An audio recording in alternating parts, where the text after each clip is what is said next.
Hello, welcome to ZenView Studios Lab. Eric speaking here.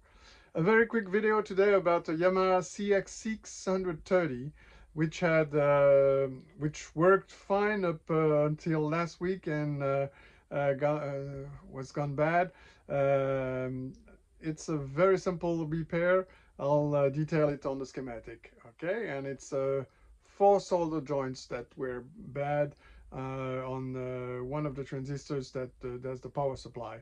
But this seems to have happened on other boards around solder joints. So the first thing to do when you look at those boards is all the power transistors that are on the preamp for the power supply, check them out one by one, see if they don't budge, don't move.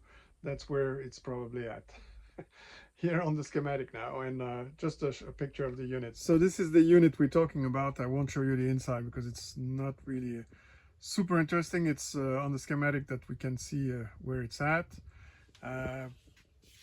I looked at I took it on internet, and the one which was the culprit is the Q48, which is the 12-volt power supply. 3 of the leads, I mean the transistor was moving on the board when I could budge it a bit. So this is the first check. I checked all the capacitors everywhere.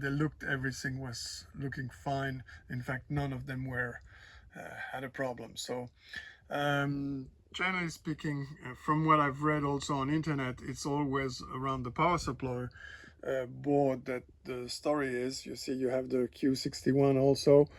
Easy to check if the voltage is there and if you get the proper things, and and certainly you have to check that the transistors are secure and they don't move on the board. This is what happened here, nothing else.